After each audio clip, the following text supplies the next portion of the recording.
Good afternoon, Anita. Can you hear Hello, me? Mr. Col. Yes, I can hear you. Can you hear me? Very well, and welcome to CWS as it is. Thank Anita, you. Thank you. I, I think, can you put some space between the top of your head? I think the top of your head being cut off a little, just a little. Right. Okay, Awesome. that better? Yeah, very Okay, much. great. Thank you for joining us. Thank you. Thanks for Anita, having me. you're one of our young gems with an interest in seeing Guyana rise to her potential.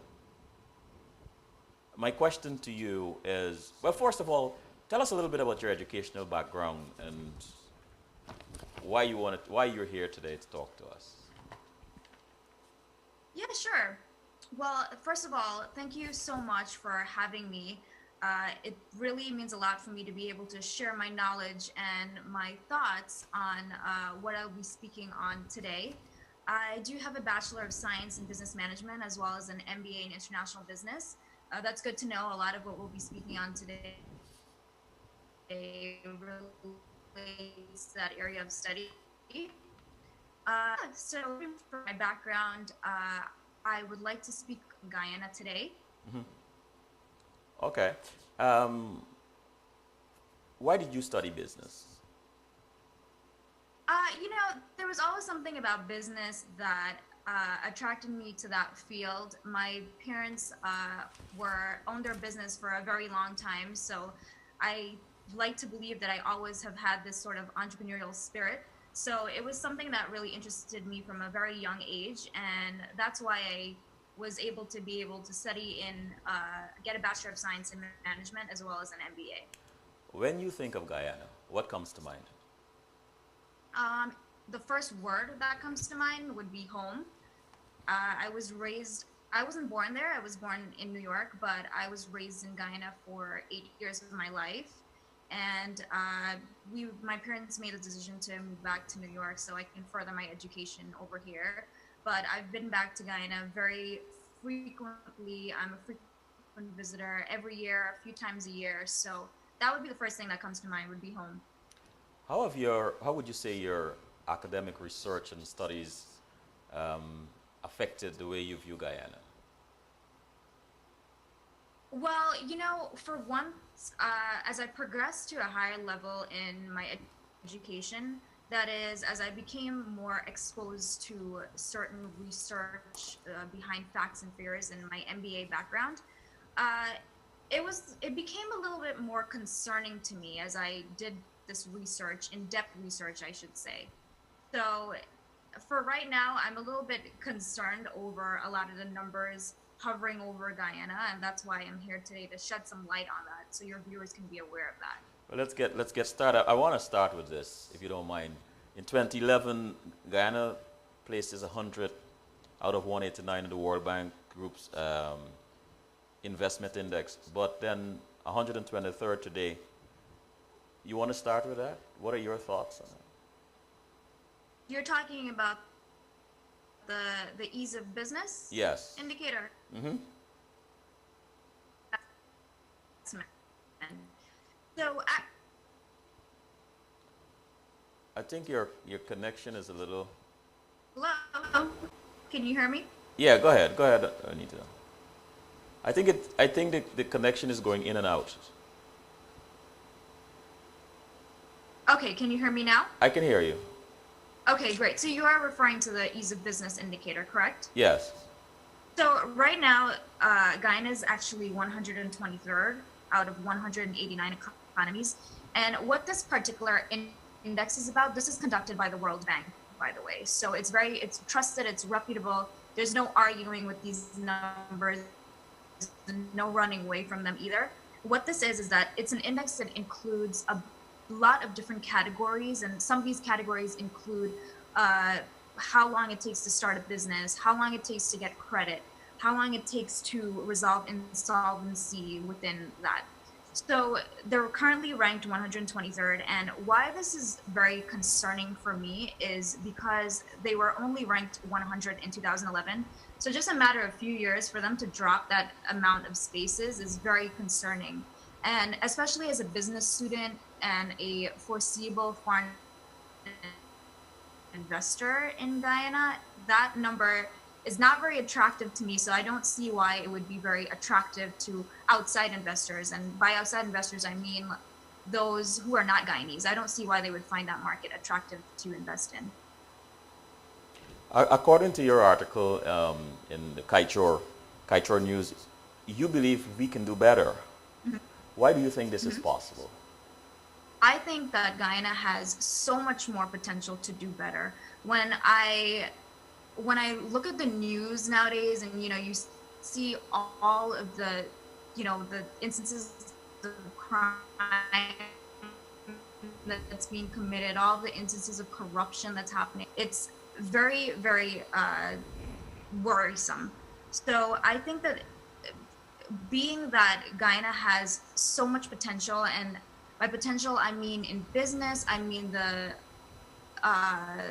opportunity to do so much better, I think that the government needs to be able to focus on these issues before they're able to focus on issues that they're putting first. So uh, to make it more clear, I would say that they need to have their priorities straightened out Mm. for the country to do better. Can you tell us a bit about what your research said about Guyana's ranking in crime and suicide? Well, for crime, Guyana is ranked sixth out of 147 nations. And I'll tell you what they're between. For crime, they're between Afghanistan and Nigeria. So that's one of the more Guyana is uh, between Afghanistan and Nigeria. Nigeria on and that particular index, and they're ranked sixth place out of 147 different countries that they have data from. So that one's very appalling to me. And in terms of suicide, this is perhaps the most appalling one. They're ranked number one out of 192 countries with a percentage of 32.5%, and that is per every 100,000 people. So I think those are some issues that really need to be addressed if the country is to do better. What does this mean? I mean, what do these numbers mean from a business standpoint and in international investing standpoint? Do these numbers mean? Well, as I had mentioned earlier, if you have more appealing numbers and more appealing statistics, it would open up a more attractive market to foreign investors. So for me, I would say a personal reason for me wanting to go and invest in Guyana would be because I have close ties in Guyana. I have a know-how of the culture and how things are run. So that would be a particular aspect for me when I would think about investing in Guyana. But as I had said, it wouldn't be attractive for someone else who's not of Guyanese descent to go and invest in Guyana, because why would they want to, if they have such a high, a different country that has better statistics and want to go invest in that country per se? I want to try something with you, Anita. Only because it happens to me sometimes when Okay. I'm at someone browsing with my. You're on your iPad, right? Yes, Okay. I am. Right. Can you check your settings and see if it might be picking up some other Wi-Fi other than the one that you have at home? Because sometimes Optimum kicks in, Okay. and it's not as powerful. So let me go on a slight break, and whilst you check on for that. Sure, no problem. All right. Okay.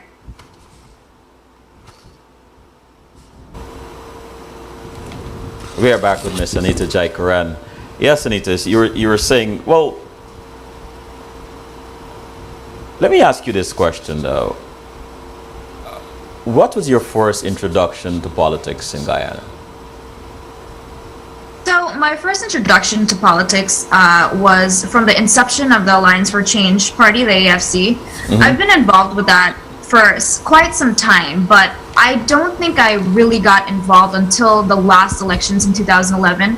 I helped with a lot of the campaigning involved and whatnot. So I think from that period to this period in time, I've learned a lot, and I've been keeping up a lot with the politics, especially on a daily basis. So I have learned quite a lot from that period of time.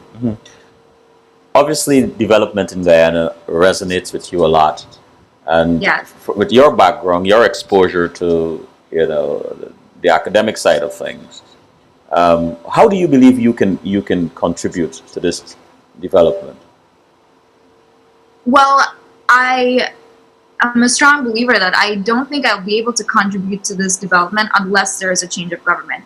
Because I don't think that this current administration is really open to hearing the opinions of outsiders or letting outsiders get involved in the politics there. So that's why I really do stand for a change in government, because I feel that more people will be able to have their thoughts and their ideas heard, and they'll be listened to, as opposed to just a select few being heard. Well, what are some developmental indicators in Guyana that drew your attention? You mentioned crime and suicide a moment ago. Right. What are some others? Well, some other ones would definitely be, I know I touched on it earlier. There's one with corruption. It was a recent indicator that came out. Guyana is currently ranked 124th out of 175 countries. So that's another one. And then there's also the one of poverty. So there's over 35% of people in Guyana currently living below the poverty line, and they're ranked 55 out of 157. And on this particular index, though, for number one is the highest. So 55, being 55 on that list is still a relatively high number. So those are some other indicators that are really interesting. There's a ton more that everyone, all you have to do is type in World Development Indicators on Google, and a ton of different indicators would come up. There's a lot of journal articles that are published for anyone who's interested in going to look these up. And like I said earlier, I think a lot of people would be surprised about a lot of the facts surrounding Guyana.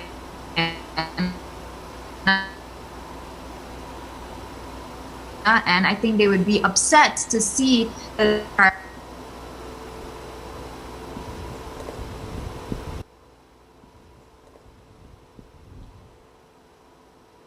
Go ahead, Anita. I think we just Yeah, lost. sorry. Oh, we just lost you for a moment.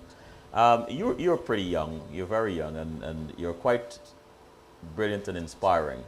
If you were in a room or somewhere with a group of young people like yourself, let's say in Guyana, and they're curious about the country's economic development, what is a conversation? What do you think you'll be telling them? I think I would be shedding light on a lot of these indicators, because I think these indicators are what make the difference. Like I said, they're facts. There's no arguing with them. They're done by trusted, reputable organizations. So I think a lot of people would be surprised, and I don't think a lot of people usually know about these indicators. So I was very fortunate to have come across that in my research during my graduate studies.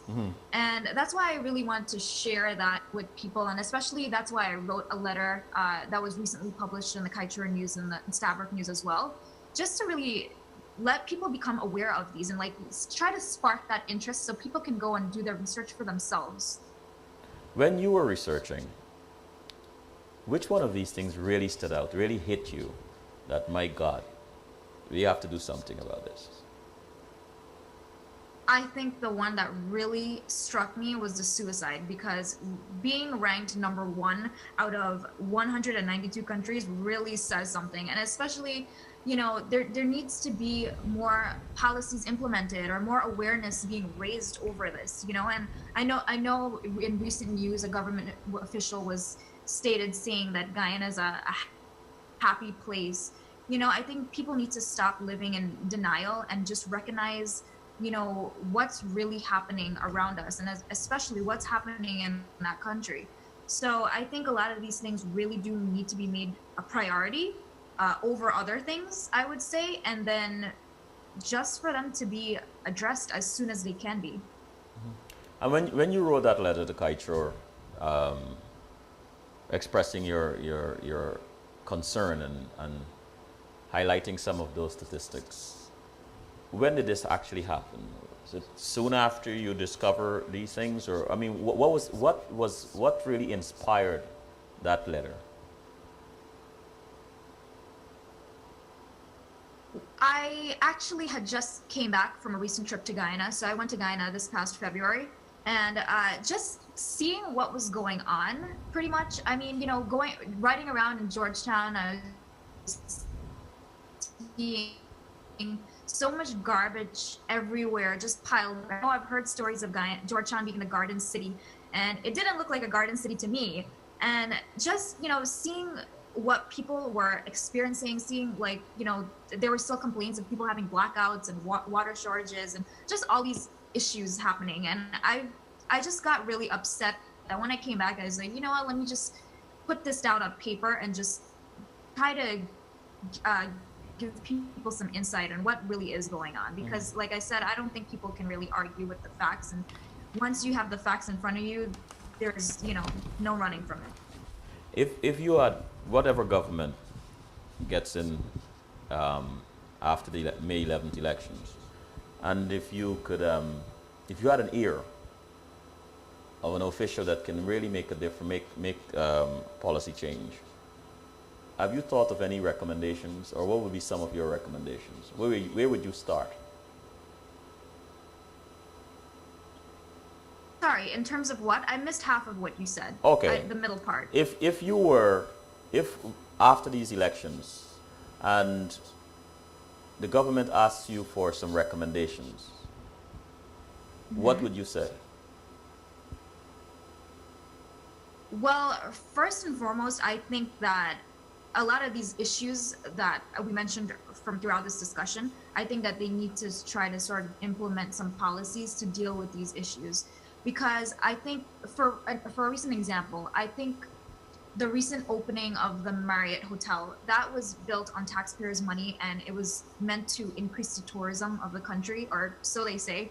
But, I feel that there's other things that take precedence over, tourism. You first have to make, the people of your country happy before you can try to attract tourists to a country, So I just feel like what I would recommend is that certain policies be implemented in terms of, how do you deal with corruption, or how do you deal with crime? Because these statistics are so alarming that, you need to sort of move up into the ranks. And one other thing that, I should mention is that why I'm so upset about these statistics is that when you look at the trend, so when you look at the past years in comparison to the present, they're either decreasing, or they're not really doing any better. Or if they increase by such a little amount. And that's why I say that I think Guyana has the potential to do so much better and so much more for its people. Where would you like to see Guyana in 20 years? In 20 years, well, I would say for me personally, I would like to see it blooming. I would like to see the population increase, because a lot more people are staying rather than migrating to a different country for a better life. I would like to see, crime go down, corruption go down. I would like to see a sound business atmosphere where people can go and, business is booming and foreign investors find the market so attractive that they are rushing to Guyana to invest their monies. And definitely that's what I would like for Guyana in 20 years. And here you are with an MBA. How would you like to see yourself in 10 years? How would I like to see myself, you said? Yes, in 10 years. Well, for me, I would see myself pursuing a PhD within that 10 years. I feel that I have so much ideas and so much knowledge to share from if I get a PhD, especially at teaching at a university level. So that's what I would see myself doing in 10 years. And also, from a more personal standpoint, I would see myself visiting Guyana more often. I would see myself being a foreign investor if there's a change in government, and if the country is better by then, hopefully it will be. I would see myself being more involved in business there. What really appeals to you as a young person? What is it about Guyana that appeals to you? What appeals to you? Well, I would say, sorry? No, go ahead. I was just repeating the question. What appeals to you about Guyana? Oh, what appeals to what appeals to me, I would say, I think Guyana is such a beautiful place. I think growing up there, it means so much to me. I am so very fond of Guyana. I have, some very close family that still lives there. So whenever I go back, I still, it still feels like home. I still refer to it as home to this day. So I think it's more personal when I say that's what appeals to me. But I hope that my answer changes within, I would say, another few years, and then I would be able to give a longer list of what appeals to me. Hopefully, maybe safety. Hopefully, maybe not that much crime going on, and all of that. So, yeah. Any message for the youth of Guyana? Yes, of course. Well, as a fellow youth myself, I just want to let all of the youths out there who are watching know that, I may not, for me personally, I don't have the right to exercise my vote this upcoming elections, but I want to urge all of you to go out there and to recognize the need for true progress in Guyana and the need for a change of government. And, even if that isn't the case, just, do your own research. Go online. It's so easy to just go on Google and type in World Development Indicators and see for yourself what's really going on. And make that sound decision when you go to the polling booths on May 11th. Go in and make the decision that you think that will be the best outcome for your future. And that's my message to the youths, is to really just go out there and vote, because your vote does have an impact on the future of the country. What drives you, and where do you get your inspiration? I would say my love for this particular cause. I would say my love for Guyana Uh-huh. really drives my inspiration behind this particular one, because I really, really love Guyana. It's a very close part to my heart, and I really want to see it do better. And even a lot of the people I know over here that are Guyanese, they don't visit Guyana very often. I'm talking about youths, that is. They don't visit Guyana often, and their parents have been back to Guyana. I don't know when, since they left. A lot of them haven't gone back. And it's sad to hear when the things that they say about Guyana. And for me, I think Guyana is so much more than that. When you visit, and it's so very different than other countries. So, like I said, I see the potential there, and I really hope that people have a different view and a more positive view of Guyana in the coming years. What's next for you, Anita? Well, right now I'm job hunting. I'm hoping to get a job in consulting very soon. But like I said, I'm hoping to pursue that PhD. So hopefully, very soon, I'll be knowing if I'll be pursuing a PhD. Anita, thank you so much for sharing your time with us.